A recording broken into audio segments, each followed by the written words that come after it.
Crumbly, with a fragrant crust, the dream of a sweet tooth.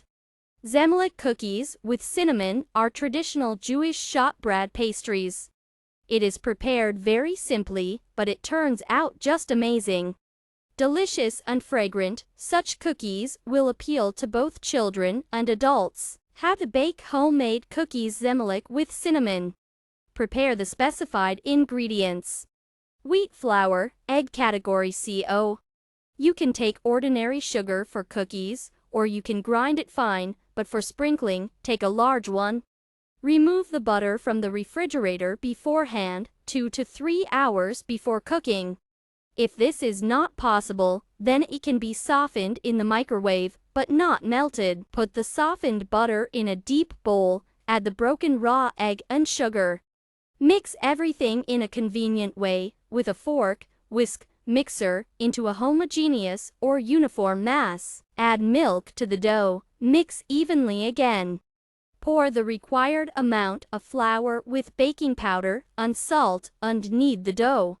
The dough turns out sticky, but it can be assembled into a ball. Wrap the dough in plastic wrap and put it in the refrigerator for 30 to 40 minutes.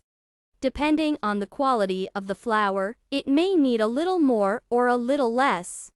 You can read more about flour and its properties in a separate article, the link at the end of the recipe. Turn on the oven to preheat to 180 degrees. Remove the cooled dough from the refrigerator.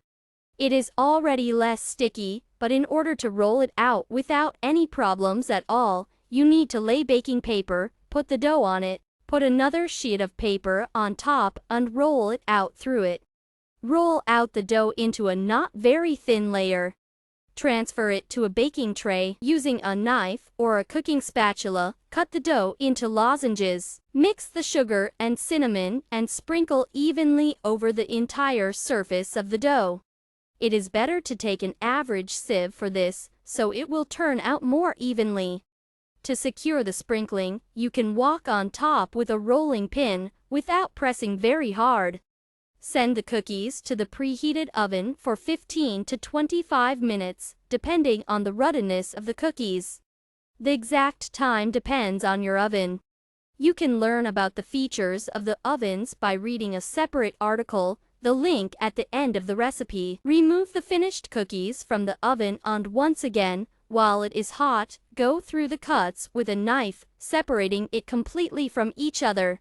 Let the finished liver cool down and serve with a glass of milk, a cup of tea or coffee.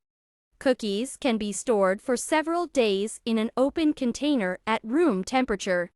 Enjoy your meal.